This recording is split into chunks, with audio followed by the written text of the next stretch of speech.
coffee mug trembled in my hand as I placed it on table 7, avoiding eye contact with the impatient businessman checking his watch for the 3rd time. My stomach growled, a painful reminder that I hadn't eaten since yesterday's dinner shift. 6 more hours to go, and the small container of leftover pasta in the break room fridge was the only thing keeping me going. Ella, table 12 needs water, and 9's been waiting on their check for 10 minutes. Margot's voice cut through the clatter of the busy lunch rush at Bellini's, the Italian restaurant where I'd been waitressing for the past 8 months. I'm on it, I called back, tucking a strand of dark hair behind my ear, feeling it escape from my hasty ponytail. The truth was, I was drowning. Drowning in late rent notices, in medical bills for my little sister's asthma treatments, in the exhaustion that seemed to have permanently settled into my bones at 25. Boston winters were brutal, and this one had stretched my already thin resources to the breaking point. I hurried past the large windows that faced the upscale neighborhood of North End, the weak February sunlight doing little to warm the restaurant. The lunch crowd at Bellini's consisted mainly of business people and wealthy locals who could afford $20 pasta dishes without blinking. That's when I first noticed him, the old man sitting alone by the window. He hadn't been assigned to my section, but something about him caught my attention. Unlike our usual patrons in their sleek business attire, he wore a worn gray coat and stared out the window with an expression of such profound sadness that it made my own troubles momentarily recede. When I passed his table again, I noticed he had only ordered a cup of tea. No food. His weathered hands, marked with age spots, wrapped around the ceramic cup as if seeking warmth more than refreshment. "Can I get you anything else, sir?" I asked, even though he wasn't my table. He looked up, startled, as if he'd forgotten where he was. His eyes were a striking blue, bright against his olive skin, and there was something dignified about him despite his simple clothes. "No, thank you, dear." His accent was thick. Italian, maybe. "This is fine." I nodded and continued with my duties, but my eyes kept drifting back to him. He reminded me of my grandfather before cancer took him 3 years ago. The same proud posture despite apparent hardship. When I went to the break room to grab my lunch container, a decision formed in my mind before I could overthink it. Back on the floor, I approached his table again. "Would you like some pasta, sir? It's homemade. I have extra." The lie came easily. There was nothing extra about it. It was all I had to eat today, but something in me couldn't bear to see him sitting there with just tea. Surprise flickered across his face, followed by something that might have been embarrassment. "I couldn't possibly. Please," I insisted, already placing my container on his table. "My nonna's recipe. It would make me happy if you enjoyed it." After a moment's hesitation, he accepted with a nod that somehow conveyed both gratitude and dignity. I quickly brought him utensils before rushing off to my other tables, ignoring the hollow feeling in my stomach. As the lunch rush began to wane, I noticed the old man preparing to leave. He moved slowly, with a slight limp, but refused help from another server who offered assistance. Before departing, he approached the hostess station where I was reorganizing menus. "Thank you for your kindness," he said simply, pressing something into my palm. Before I could respond, he had shuffled out the door. I opened my hand to find a worn silver coin with strange markings. Not currency, but some kind of token or medallion. It seemed old and possibly valuable, though I had no idea what it represented. I slipped it into my pocket, oddly touched by the gesture. The rest of my shift passed in a blur of fatigue and hunger. By closing time at 10, I was dead on my feet, the coin in my pocket nearly forgotten. I bundled up against the February chill and began the 20-minute walk to my apartment, too tired even to worry about the heating bill waiting for me at home. The streets of North End were mostly deserted, storefronts dark except for the occasional late-night cafe or bar. I hugged the buildings, keeping my head down against the wind. When the black car pulled up beside me, I barely registered it until the passenger window slid down with an electronic hum. "Excuse me." The voice was deep, male, and carried an authority that made me stop despite my better judgment. I peered into the car, making out only a silhouette in the darkness of the back seat. "Can I help you?" I asked, already taking a step back, suddenly aware of how isolated the street had become. "I believe you helped my father today." The statement was so unexpected that I stood frozen, confusion momentarily overriding caution. The rear door opened, and a man stepped out onto the sidewalk. The first thing I noticed was his height. He towered over my 5'4" frame. The second was how the streetlight caught the sharp angles of his face, high cheekbones, a strong jaw darkened with stubble, and eyes that mirrored the same striking blue I'd seen earlier today, but without any of the gentleness. He wore a black coat that looked more expensive than my entire wardrobe, and despite the late hour, he was flanked by a broad-shouldered man who remained beside the car, scanning the street with practiced vigilance. "I'm sorry, I don't understand," I managed to say, my voice embarrassingly small in the quiet street. "The man at Bellini's, the one you gave your lunch to." He took a step closer, and I caught the scent of expensive cologne mingled with something darker, like smoke. That was my father. "Oh." I shifted uncomfortably. It was nothing, really. Nothing? The word carried an edge that made me shiver. My father is a proud man. He doesn't accept nothing from strangers. My heart began to pound against my ribs. Had I somehow offended them? Was this some kind of twisted shakedown? "I didn't mean to overstep," I said quickly. He seemed what? The man tilted his head slightly, studying me with an intensity that made me feel like a specimen under glass. "Lonely," I admitted, "and I thought he might be hungry." Something flickered across his face. Surprise, perhaps, or disbelief. "And you? Were you not hungry?" The question caught me off guard. "I'm fine. Are you?" His gaze traveled over me, taking in my threadbare coat, the worn sneakers, the exhaustion I couldn't hide. "What's your name?" "Ella," I answered automatically, then immediately regretted giving away even that small piece of information. "Ella," he repeated, as if testing how it felt on his tongue. "I'm Luca Ricci." He extended his hand, and I found myself taking it despite my misgivings. His grip was warm and firm, engulfing my smaller hand completely. A current of something electric passed between us, making my breath catch. "My father wanted me to thank you properly," Luca continued, releasing my hand after a beat too long. "He said you refused payment." I remembered the coin. "He gave me something, a token or medallion." Luca's expression changed, a flash of something unreadable crossing his features. "May I see it?" Hesitantly, I reached into my pocket and produced the silver coin. When Luca saw it, he went very still. "Do you know what this is?" he asked quietly. I shook my head. "It's a Ricci family token. My father hasn't given one to anyone in over 20 years. He looked at me with renewed interest, as if seeing me for the first time. "It means you're under our protection now." "Protection?" I repeated, confusion and a hint of fear making my voice waver. "I don't need protection." Luca's mouth curved into a smile that didn't quite reach his eyes. "Everyone needs protection in this city, Ella. Especially someone who works late and walks home alone." Before I could formulate a response, he gestured to the open car door. "Let me drive you home. It's cold, and you look exhausted."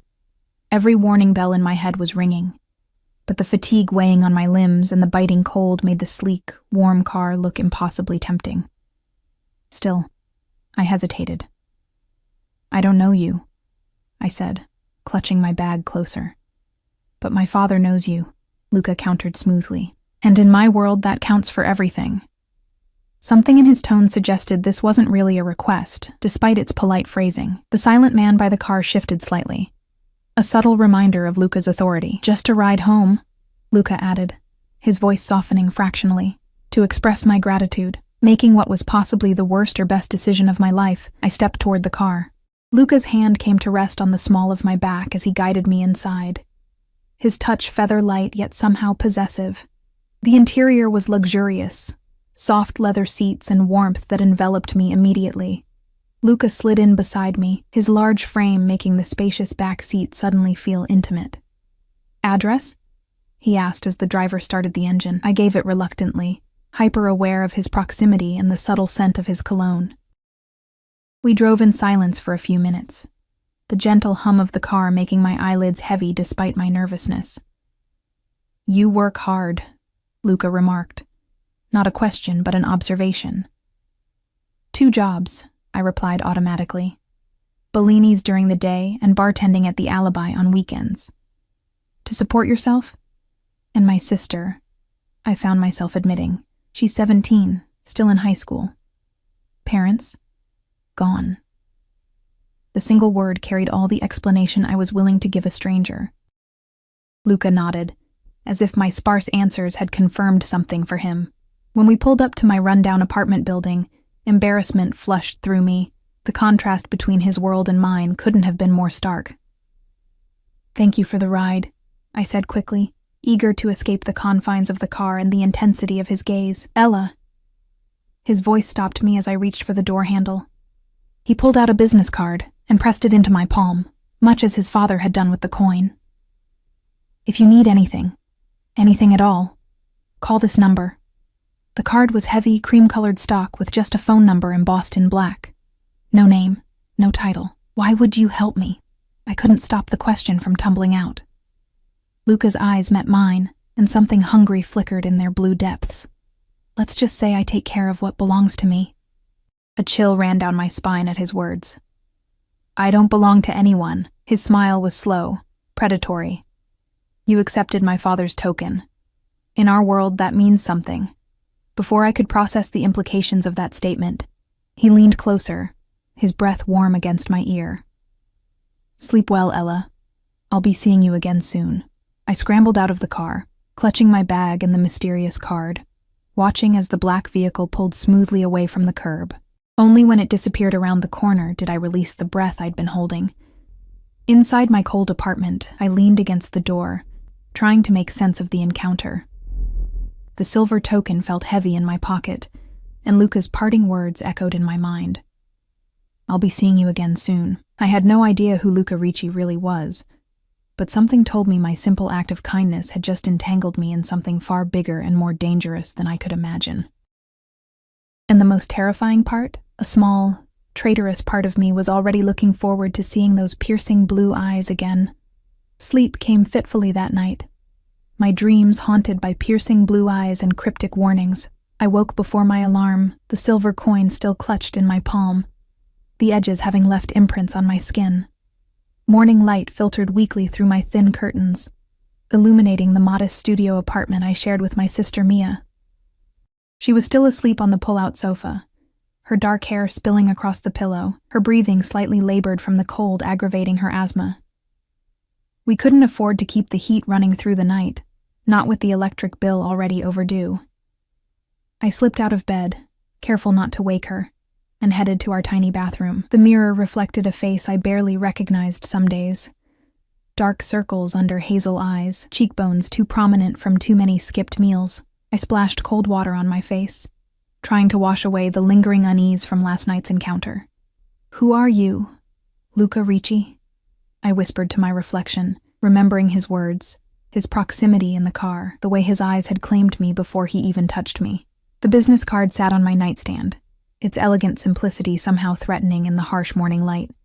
I should throw it away, forget the whole strange encounter, yet something stopped me.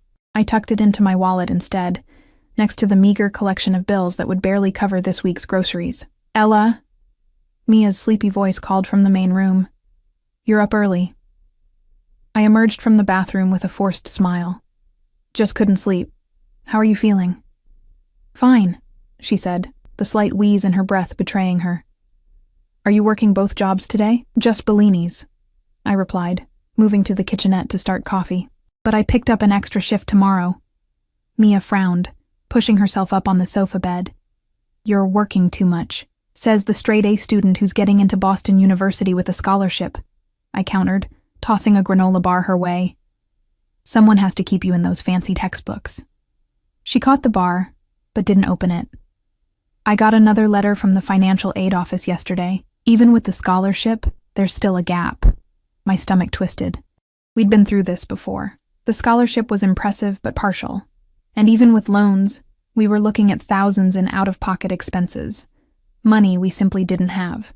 "We'll figure it out," I said with more confidence than I felt. "Eat your breakfast.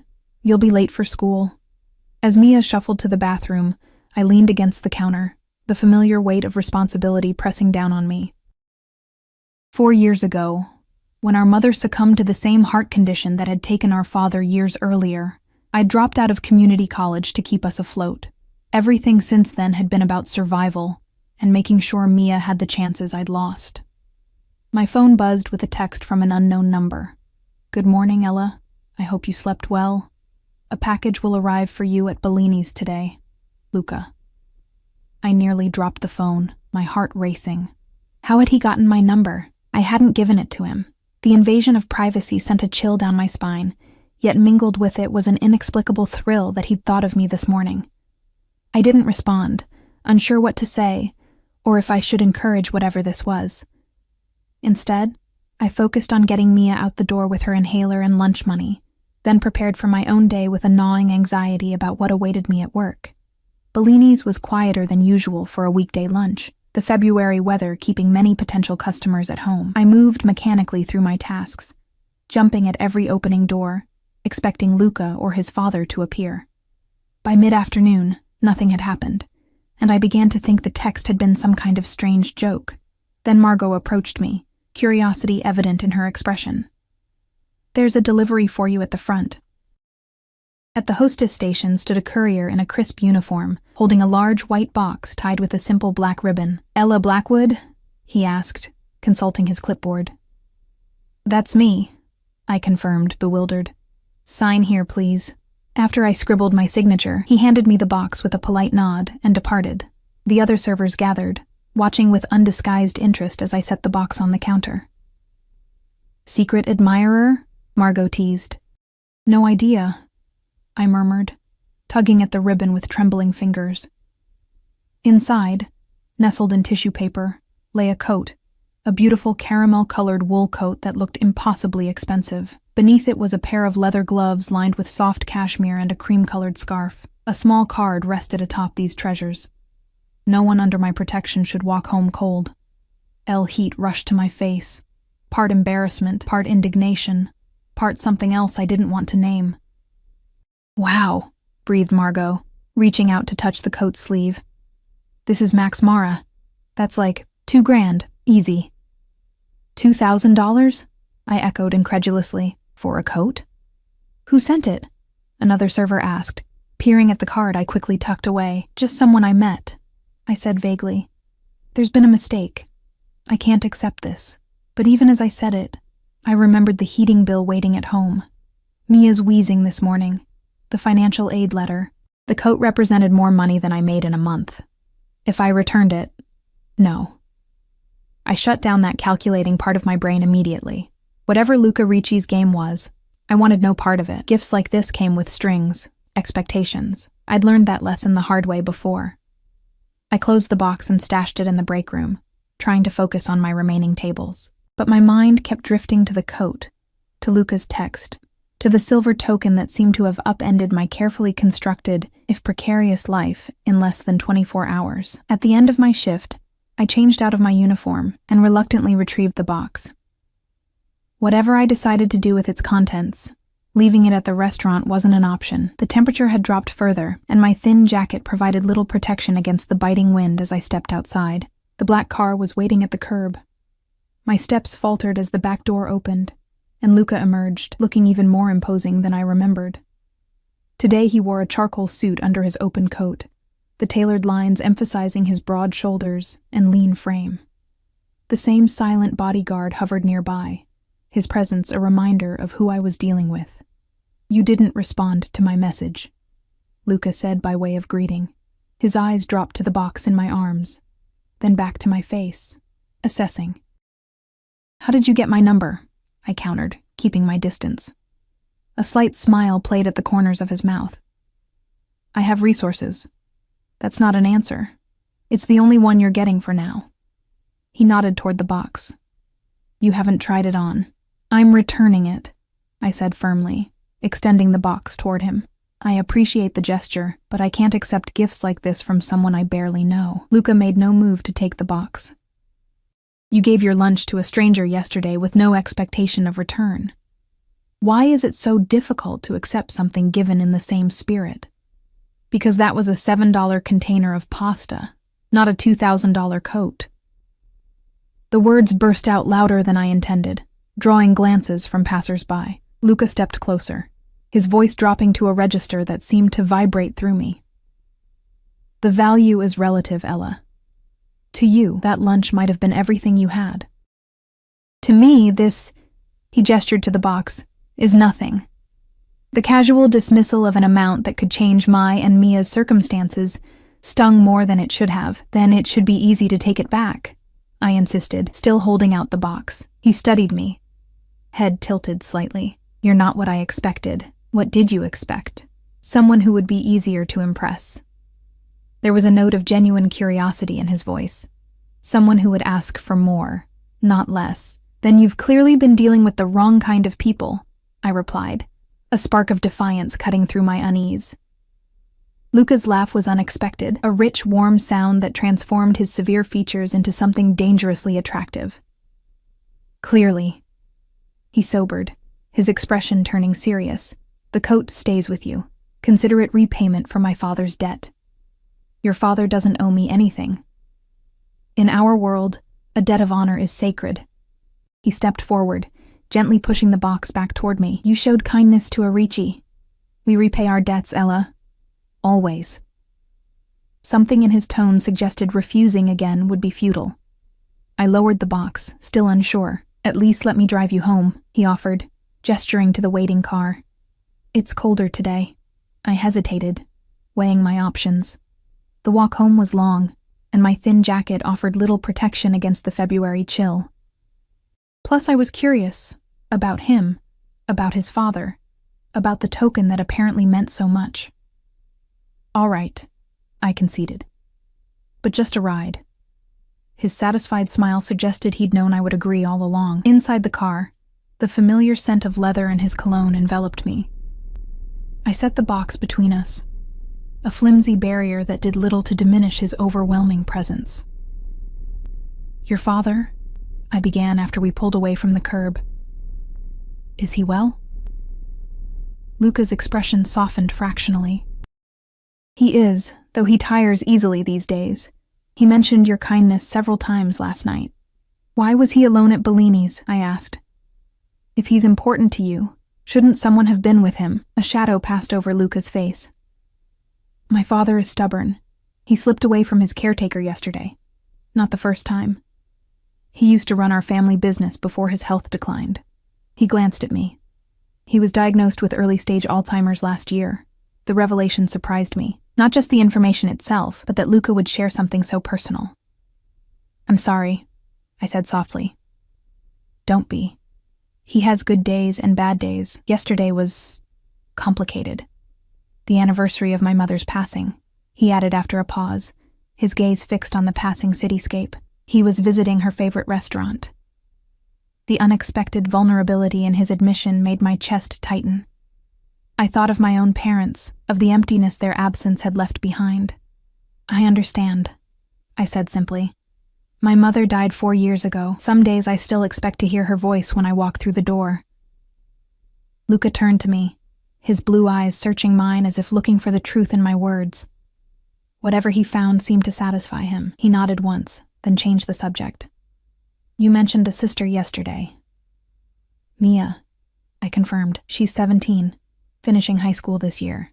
And it's just the two of you? Yes. That's a heavy burden for someone your age. I bristled slightly. It's not a burden. She's all I have. I didn't mean to offend, he said, holding up a hand. Family responsibility is something I understand better than most. The car slowed as we approached my building. Unlike last night, Luca exited first, coming around to open my door. The gesture was unexpectedly gentlemanly from someone who exuded such dangerous energy.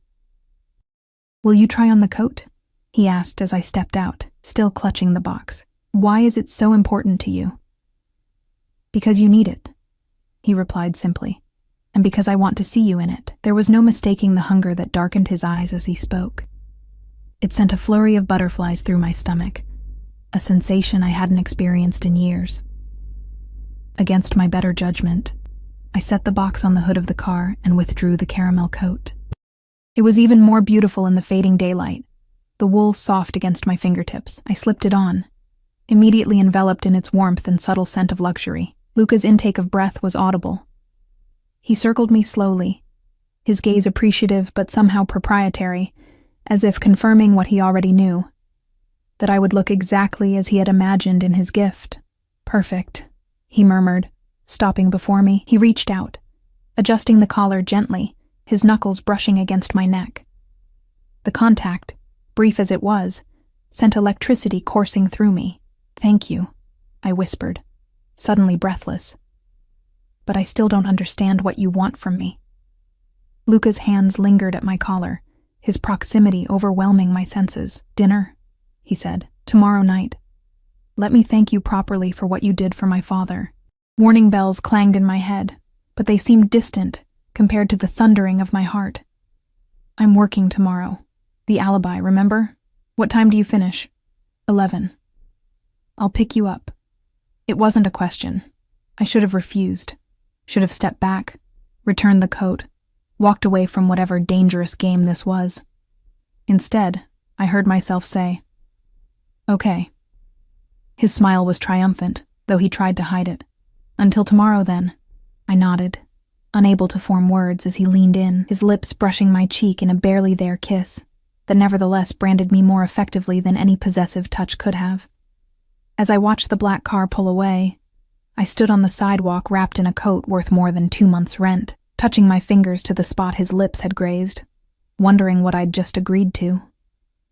Inside my apartment, Mia looked up from her homework, her eyes widening as she took in my appearance. "Whoa.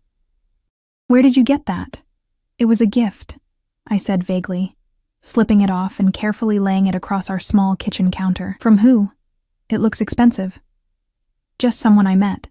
I busied myself with putting on water for pasta, avoiding her curious gaze. "Ella." Her tone made me turn. "What's going on?" "You're acting weird," I sighed, knowing I couldn't keep secrets from my sister for long. "I did something nice for an old man at the restaurant yesterday. Turns out he's the father of someone important." I hesitated, unsure how to describe Luca. His son wanted to thank me. With a designer coat? Mia's eyebrows rose skeptically. "What kind of important are we talking about here?" I thought of the bodyguard, the luxury car, the way Luca had spoken of family honor and debts.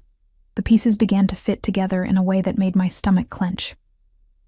"I'm not entirely sure," I admitted, though a suspicion was forming. "But I think he might be connected to something dangerous." Morning brought a text message from an unknown number, different from Luca's. "Your sister's scholarship has been fully funded. Remaining tuition gap covered. A friend of the Ricci family." I stared at my phone in disbelief, my hands trembling. This couldn't be coincidence.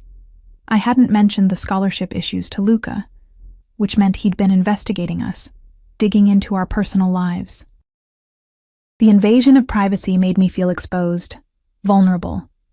Yet mingled with my indignation was a shameful relief. Mia's future was secure. When she burst into the apartment that afternoon, waving an official letter from Boston University, her face alight with joy, I couldn't bring myself to tell her the truth. "I got a full ride," she exclaimed, throwing her arms around me. "They said an anonymous donor established a special fund for students with medical needs. Can you believe it?" I hugged her back, swallowing the lump in my throat. "That's amazing, Mia. You deserve it."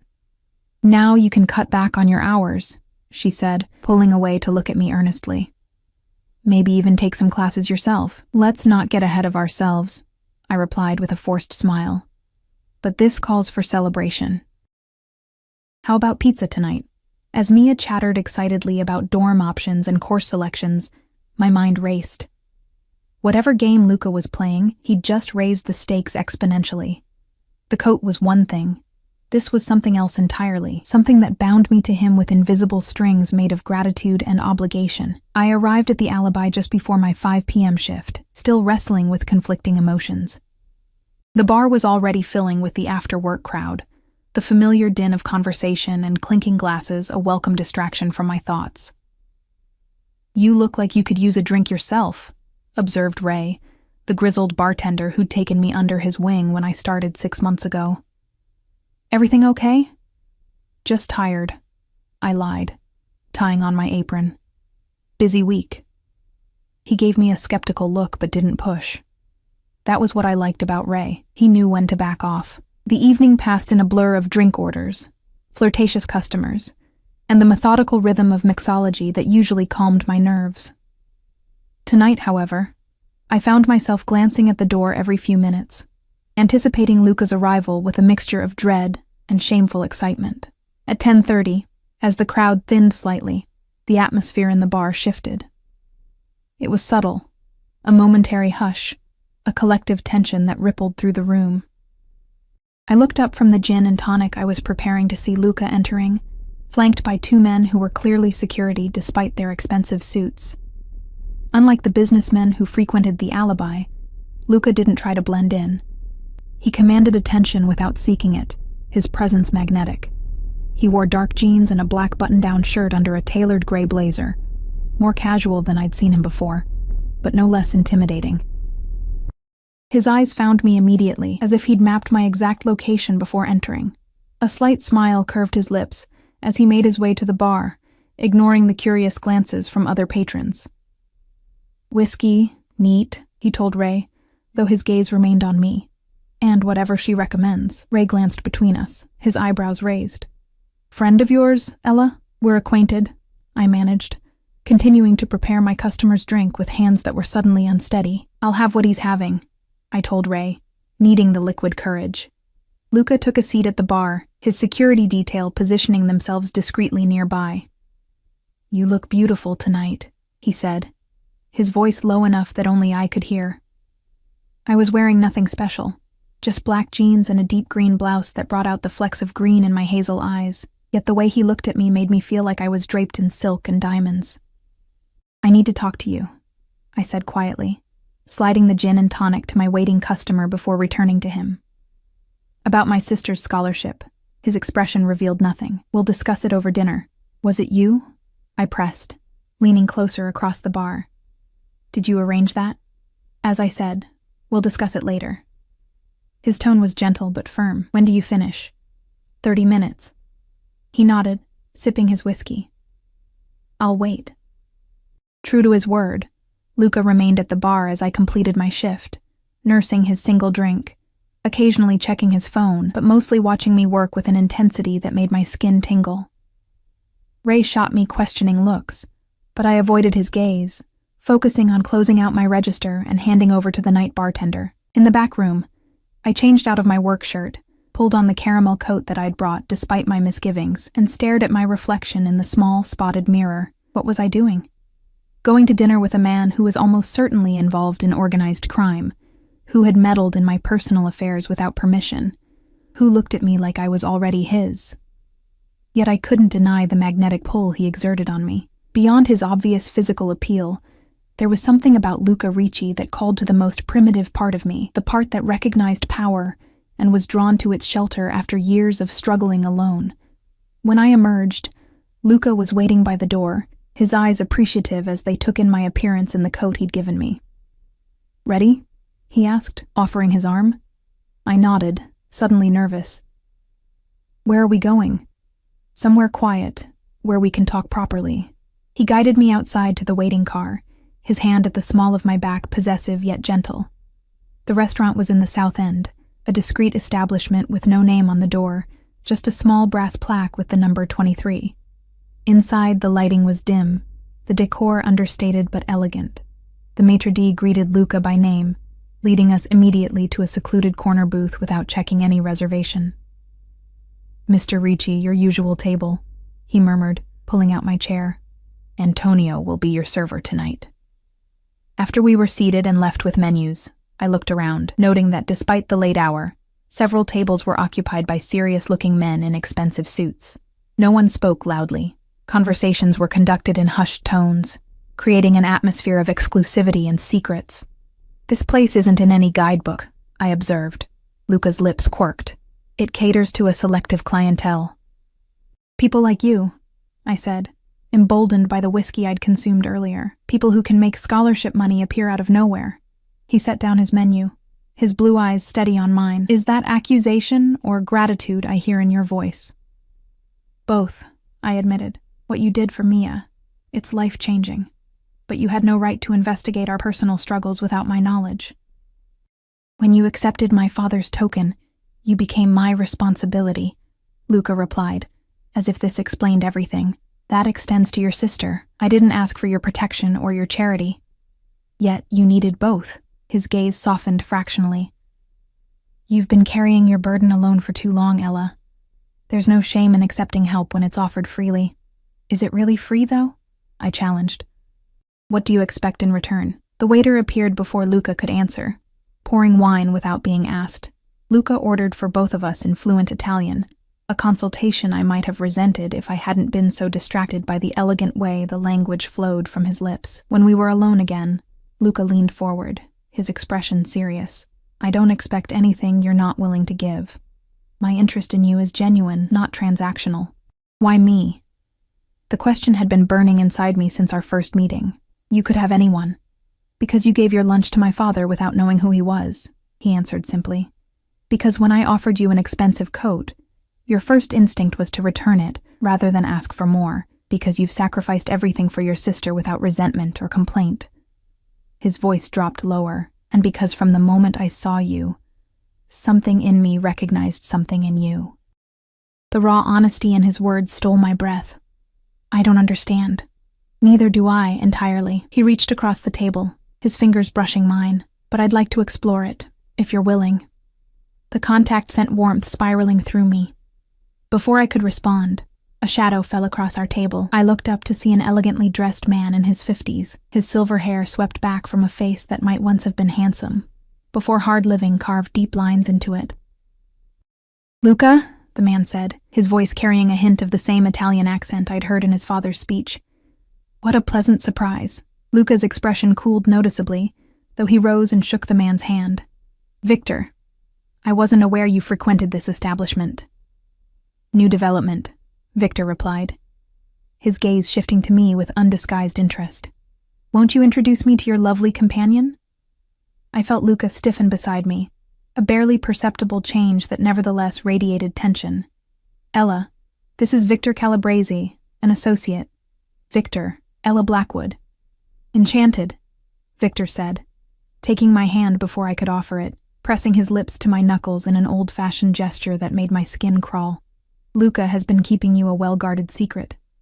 We only recently met, I replied, gently extracting my hand. Is that so? Victor's smile didn't reach his eyes. How interesting that Luca would bring a new acquaintance to such an exclusive venue. If you'll excuse us, Luca cut in smoothly. Our dinner is arriving. Victor inclined his head, though his eyes remained cold. Of course. Enjoy your evening. To me, he added, I hope to see more of you, Miss Blackwood. As he walked away, I noticed Luca's knuckles had turned white where he gripped his wine glass. Who is he really? I asked quietly. A rival, Luca answered, his voice tight. And not someone you want to know better. The waiter arrived with our food, delicate pasta dishes that smelled divine, providing a welcome interruption to the sudden tension. As we ate, Luca gradually relaxed, steering the conversation to lighter topics. My childhood in Boston, Mia's academic interests, my abandoned dreams of becoming a photographer. Why did you give it up? He asked when I mentioned my once passionate hobby. Necessity, I replied with a small shrug. Cameras and lenses are expensive. After my mother died, I sold my equipment to cover funeral costs. Something like anger flashed in his eyes. You've had to sacrifice too much. Life isn't always fair, I said, uncomfortable with his intensity. You adapt. Or you find someone who can restore the balance, he countered. The rest of the dinner passed pleasantly, the food exquisite, the wine warming me from within. Luca was an attentive listener, drawing out stories I hadn't shared with anyone in years.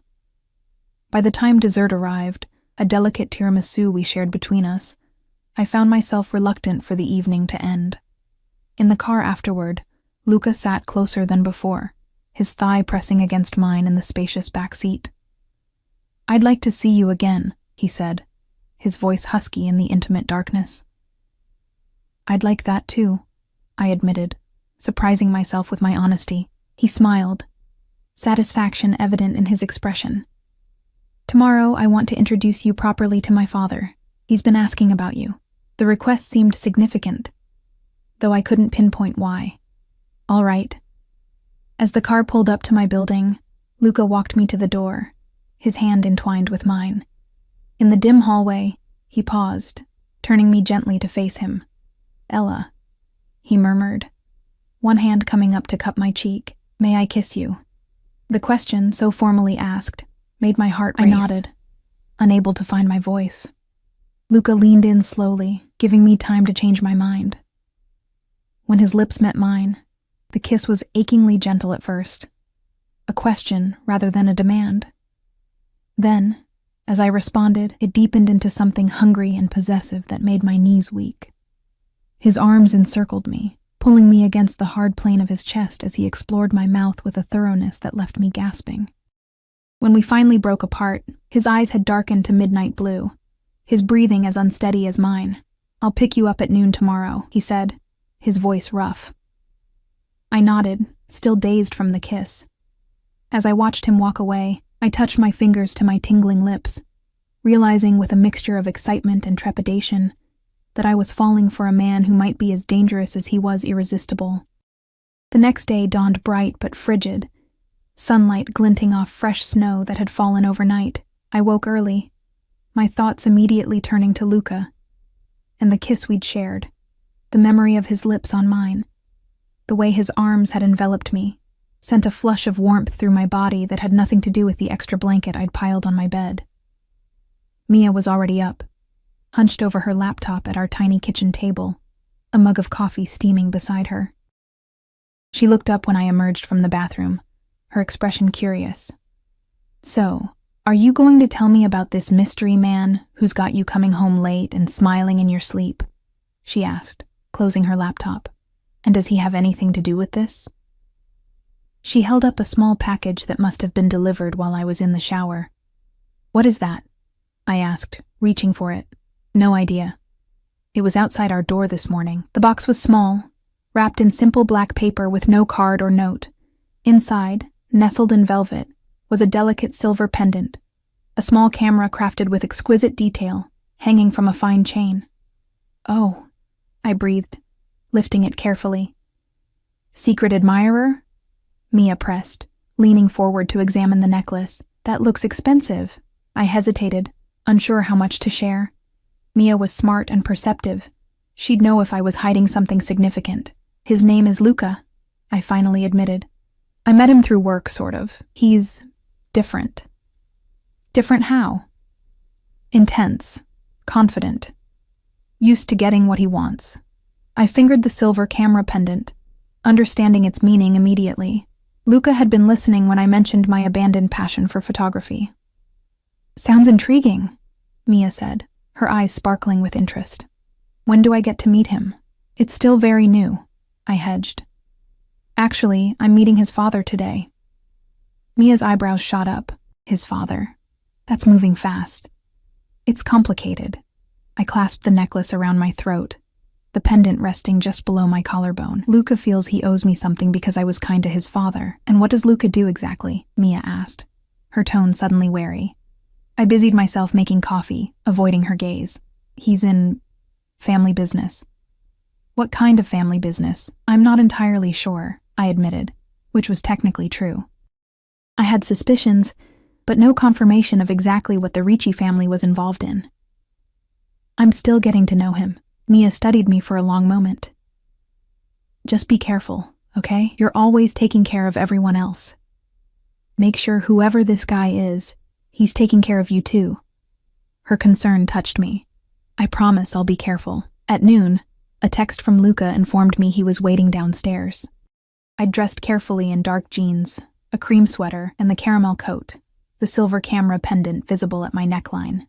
My hair, usually pulled back for work, fell loose around my shoulders. Luca stood beside his car, hands in the pockets of a charcoal overcoat, his breath forming clouds in the cold air. When he saw me, his expression softened into something that made my heart flutter. "You're wearing it," he said by way of greeting, reaching out to touch the pendant gently. "Do you like it?" "It's beautiful," I replied honestly. "But you have to stop sending me gifts, Luca. I can't keep accepting them." "It's just a token," he insisted, brushing a strand of hair from my face with unexpected tenderness. "A reminder of something you loved."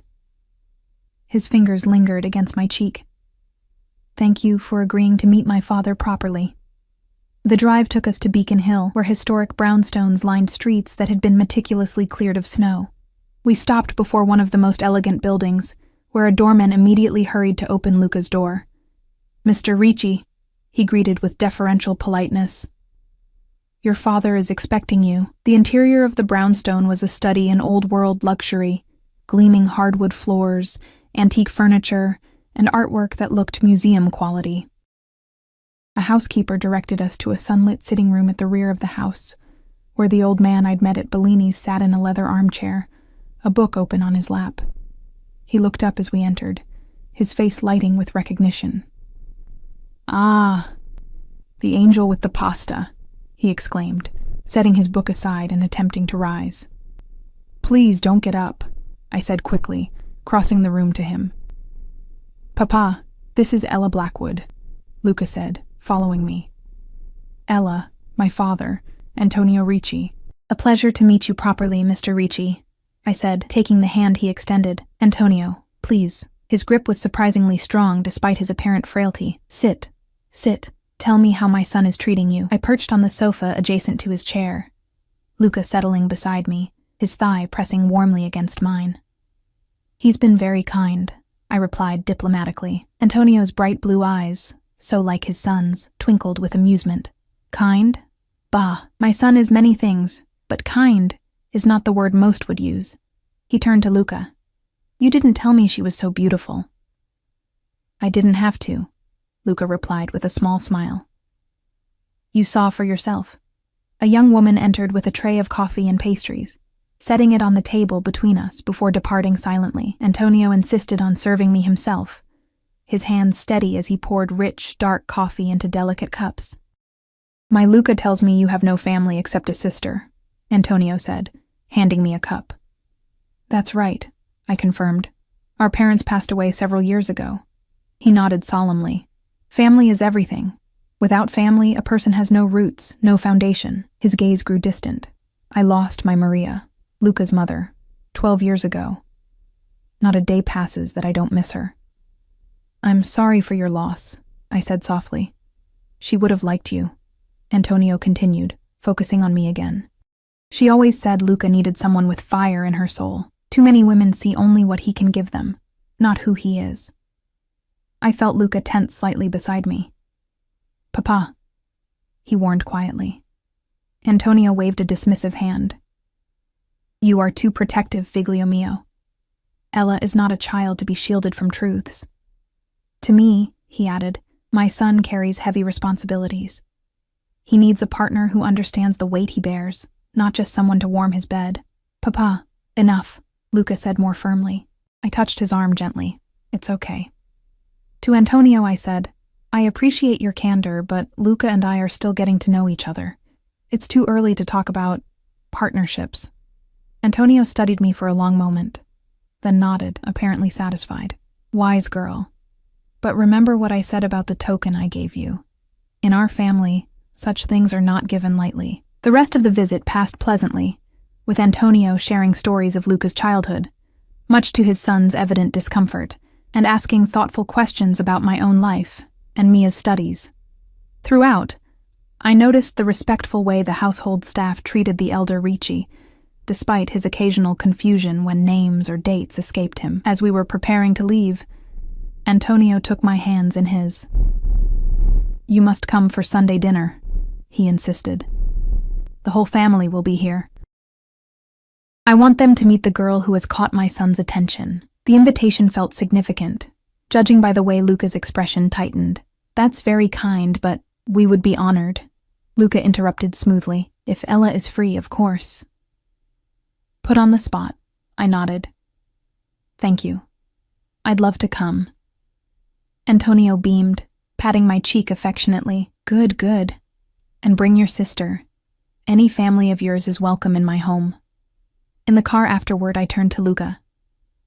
"Is Sunday dinner important?" He kept his eyes on the road, his profile sharp against the winter sunlight.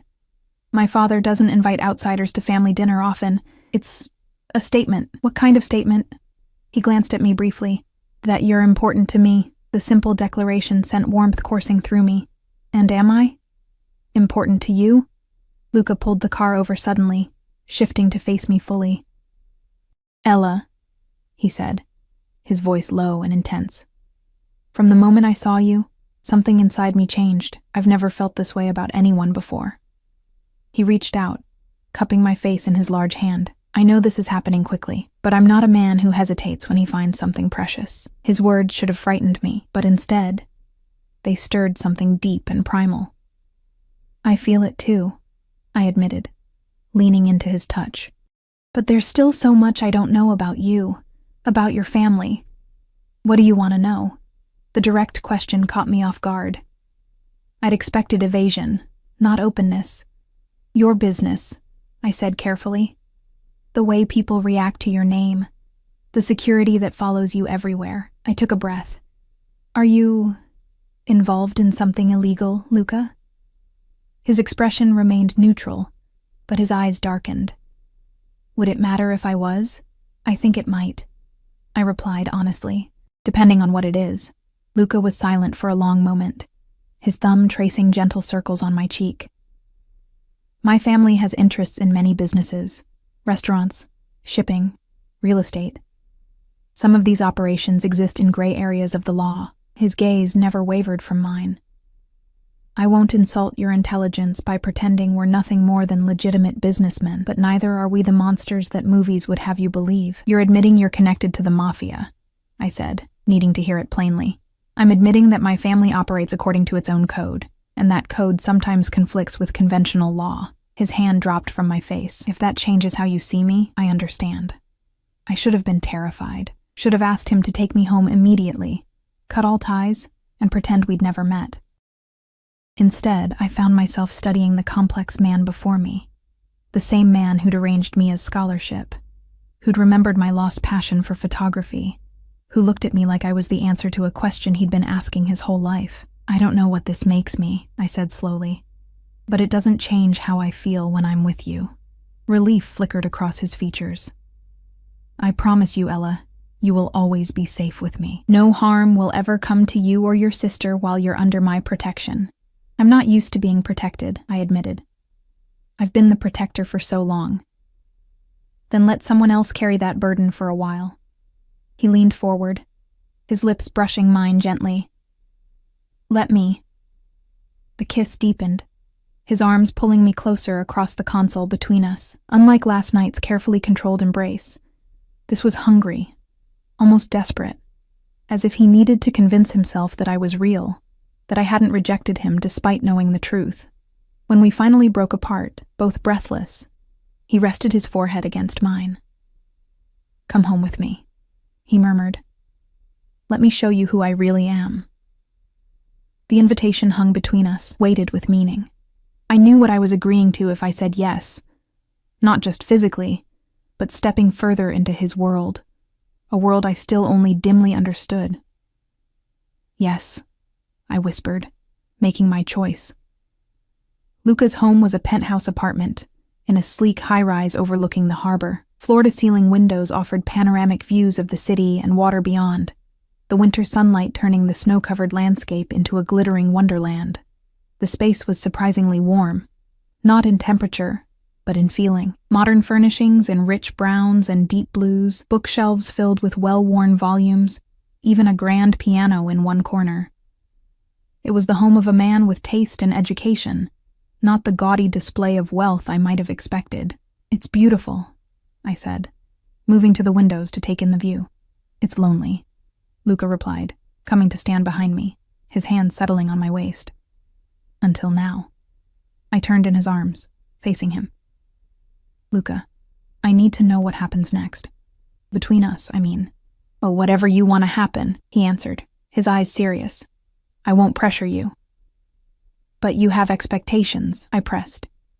"Your father certainly seems to." Luca sighed, leading me to the sofa where we sat, his arm around my shoulders. "My father is traditional. In his mind, when a man finds the woman he wants, he doesn't waste time." He touched the pendant at my throat gently. "I won't deny that I feel something powerful for you, Ella, something I've never experienced before. But I don't expect you to make any declarations or commitments until you're ready." The sincerity in his voice touched me deeply. Here was a man accustomed to commanding, to taking what he wanted, offering me choice and time instead. "Thank you," I whispered, leaning into him. For understanding. His lips found mine again, soft and questioning at first, then with growing intensity as I responded eagerly. My hand slid into his hair, pulling him closer as his arms tightened around me. "Ella," he murmured against my mouth, "I've wanted you from the moment I saw you." "Show me," I breathed, surrendering to the fire building between us. His eyes, darkened with desire, searched mine for confirmation. Finding it, he stood, lifting me effortlessly into his arms. As he carried me toward the bedroom, I wrapped my arms around his neck, knowing I was crossing a threshold from which there would be no easy return. The week that followed passed in a dreamlike haze. By day, I continued my shifts at Bellini's, though Luca insisted I quit my weekend job at the Alibi. By night, I found myself increasingly in his world, dining at exclusive restaurants, attending a private gallery opening, spending quiet evenings at his penthouse where we talked for hours before inevitably ending up tangled in his sheets. Through it all, Luca was attentive, passionate, and surprisingly vulnerable in unguarded moments. When he held me in the darkness, he sometimes spoke of his childhood, raised to take over the family business, the weight of legacy and tradition, the loss of his mother that had left both him and Antonio adrift. "I was 19 when she died," he told me one night, his fingers tracing patterns on my bare shoulder. "Cancer. My father was never the same afterward." I pressed closer to him, offering wordless comfort. "Is that when you took over the business?" "Not entirely. My father continued for several years, but I was being groomed, learning every aspect." His arms tightened around me. When his memory began to fail, I had no choice but to step in completely. On Thursday, a package arrived at my apartment, a professional-grade camera with multiple lenses and accessories. The note simply read, "Start creating again. L." This time, I didn't try to refuse the gift. Instead, I spent hours that evening reacquainting myself with the familiar weight of a camera in my hands, the technical details returning like muscle memory. When Luca called later, I found myself thanking him without reservation. "You sound happy," he said, satisfaction evident in his voice. "I am," I admitted. I'd forgotten how much I loved photography. "Bring the camera on Sunday," he suggested. "My father's garden is particularly beautiful in winter."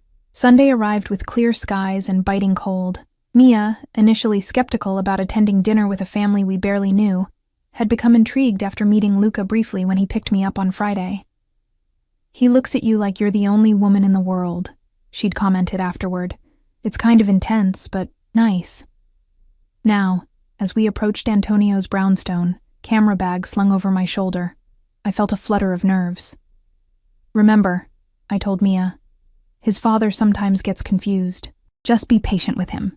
"I will," she promised, adjusting her scarf, a cashmere one that had appeared mysteriously on our doorstep the day after she'd met Luca. Antonio greeted us warmly, embracing me like a long-lost daughter, and immediately taking a shine to Mia, exclaiming over her academic achievements.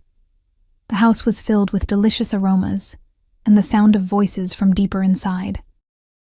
Come," Antonio urged, leading us through to a large dining room where about a dozen people were gathered. "Everyone, meet Ella and her sister Mia." All conversation ceased as we entered, every eye turning to assess us. I felt Luca move immediately to my side, his hand settling possessively at the small of my back. "This is my cousin Marco and his wife Teresa," Antonio began introductions, gesturing to a couple in their 40s. "My nephew Dominic and his fiancée Sophia."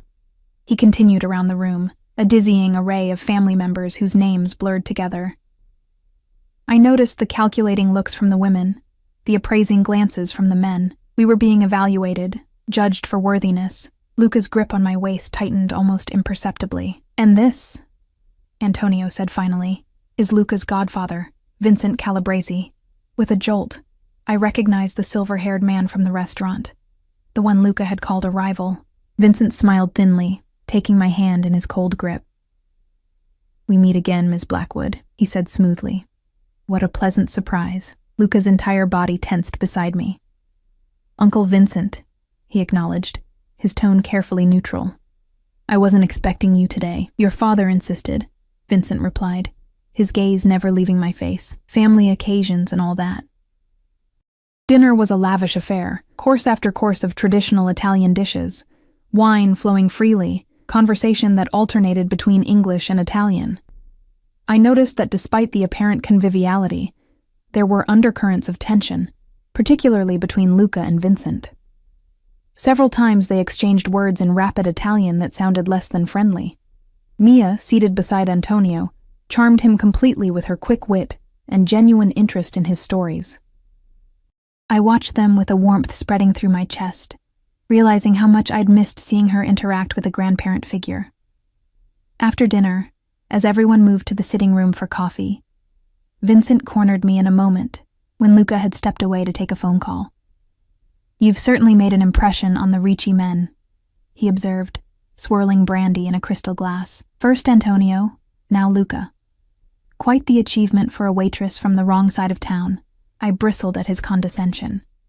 I don't consider kindness an achievement. Kindness, he repeated with a chuckle. Is that what you think secured your place here? My dear, women have been showing kindness to the Ricci men for generations. Few receive invitations to Sunday dinner. What are you implying? I asked coldly. Merely that Luca is known for his passionate attachments. They burn brightly but tend to extinguish just as quickly. His smile didn't reach his eyes. I would hate to see you or your charming sister disappointed when his attention inevitably wanders. Before I could respond, Luca materialized beside me, his expression thunderous. A word, uncle, he said in a tone that brooked no argument. To me, he added gently, Ella, my father was asking for you. I nodded, relieved to escape Vincent's unsettling presence. As I walked away, I glanced back to see the two men engaged in what appeared to be a heated discussion, their voices too low to overhear. Antonio beckoned me to the seat beside him, patting my hand affectionately.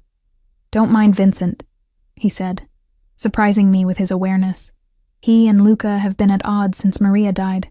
Vincent thought he should have more say in Luca's upbringing, in the business. I disagreed. He seems to disapprove of me, I admitted. He disapproves of anything that makes Luca happy, Antonio replied with surprising sharpness. My son has carried too many burdens for too long. You bring light back to his eyes. He squeezed my hand. The token I gave you, it belonged to Maria. I've kept it all these years, waiting for the right person to pass it to.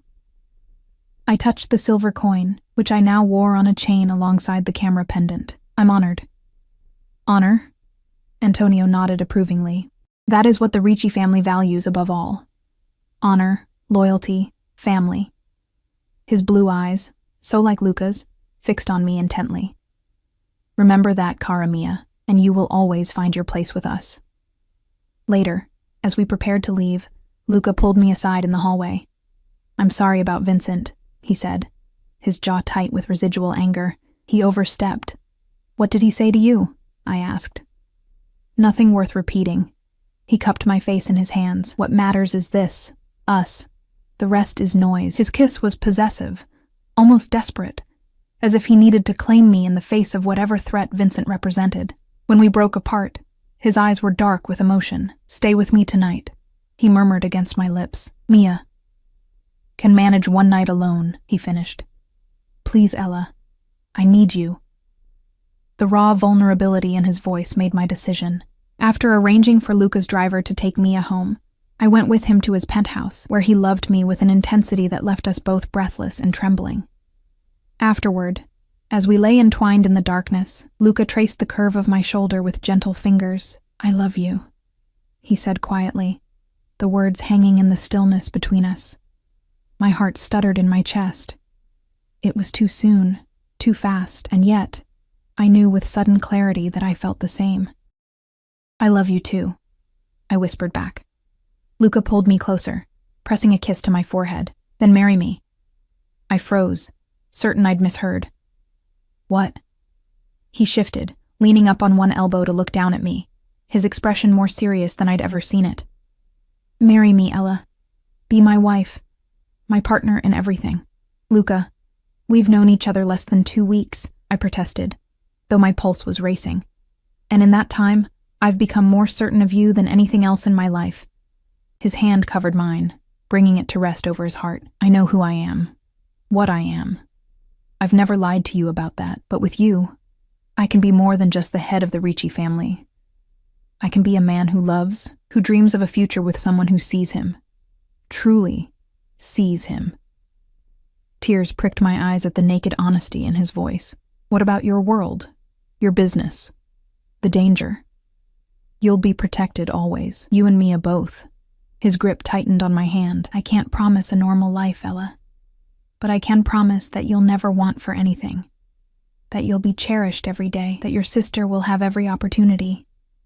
His voice dropped lower, that our children will grow up knowing both strength and tenderness.